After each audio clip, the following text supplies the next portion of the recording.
Assalamualaikum warahmatullahi wabarakatuh. Alhamdulillah wa syukrillah wassalatu wassalamu ala rasulillah la haula wala quwata illa billah amma ba'du. Alhamdulillah anak-anak ya, hari ini kita masih bisa berjumpa dalam rangka thalabul ilmi.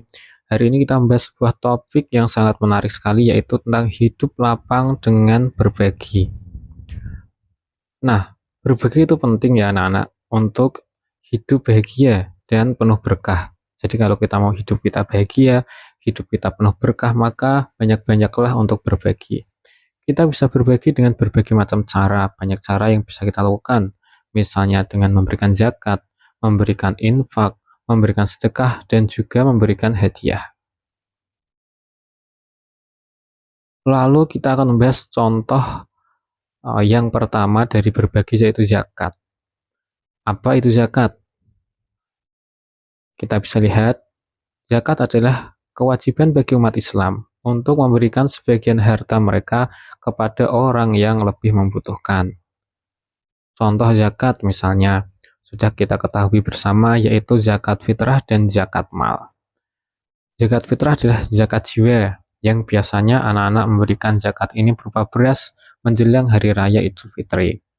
Sedangkan zakat mal adalah zakat harta, biasanya berupa emas, perak, binatang ternak, hasil peternakan, dan lain sebagainya. Contoh berbagi yang lain, kita bisa berbagi dengan cara infak. Apa itu infak?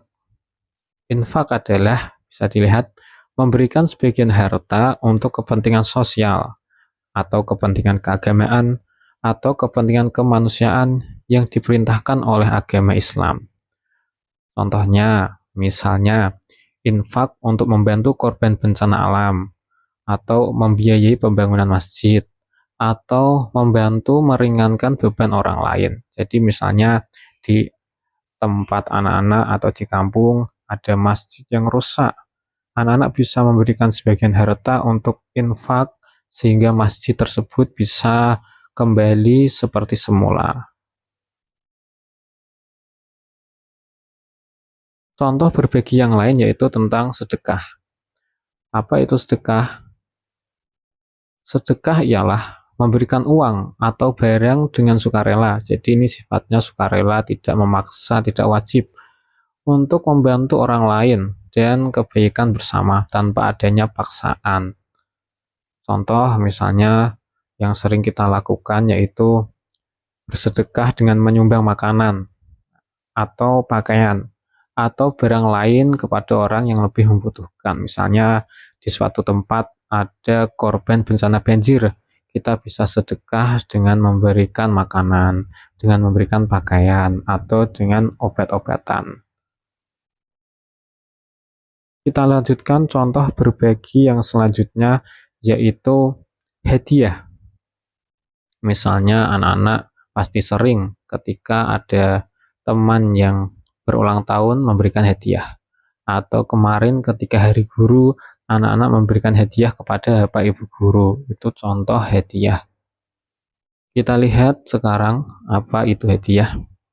Hadiah adalah pemberian sesuatu kepada orang lain tanpa mengharapkan imbalan, sebagai tanda kasih sayang atau penghargaan. Jadi hadiah ini ditekankan tujuannya untuk tanda kasih sayang atau tanda penghargaan. Contohnya, misal memberikan bunga atau coklat atau barang-barang lainnya kepada orang yang disayangi dengan cara-cara tertentu. Sekarang setelah kita ketahui bersama tadi ada zakat, ada infak, ada sedekah, contoh-contohnya sudah ada. Sekarang kita lihat perbedaannya. Kalau zakat itu merupakan kewajiban, artinya harus kita keluarkan, harus kita lakukan. Kalau tidak kita keluarkan, maka kita akan mendapatkan dosa. Sedangkan infak dan sedekah ini tidak kewajiban, tapi sifatnya bentuk pemberian yang sukarela dengan tujuan amal. Sedangkan hadiah ini lebih fokus kepada pemberian personal untuk menunjukkan perhatian atau penghargaan. Itulah perbedaan zakat, infak, sedekah, dan hadiah. Selanjutnya adalah hikmah berbagi. Ya. Yang pertama, meringankan beban sesama. Berbagi dapat membantu meringankan beban dan kesulitan yang dihadapi orang lain. Kedua, memperkuat ikatan sosial. Berbagi dapat mempererat hubungan dan meningkatkan rasa empati di dalam masyarakat. Ketiga, meningkatkan keberkahan. Berbagi dapat mendatangkan keberkahan dan kebahagiaan bagi diri sendiri maupun orang lain. Jadi kalau anak-anak mau hidup berkah, hidup bahagia, hidup senang, maka banyak-banyaklah melakukan berbagi. Entah itu dalam bentuk zakat, infak, sedekah, ataupun dalam bentuk hadiah. Alhamdulillah kita sudah sampai di tahap yang terakhir atau di bagian yang terakhir. Kesimpulan, dalam berbagi bentuk seperti zakat, infak, sedekah, dan hadiah dapat membawa banyak sekali manfaat bagi diri sendiri ataupun bagi orang lain. Dengan berbagi, kita dapat menjalani hidup yang lebih lapang, penuh keberkahan, dan mempererat ikatan sosial di masyarakat. Itulah materi tentang hidup lapang dengan berbagi. Semoga memberikan manfaat dan semoga kita bisa mempraktekkan, memperbanyak berbagi dengan sesama. Kurang lebihnya saya minta maaf. Akhirul kalam. Wassalamualaikum warahmatullahi wabarakatuh.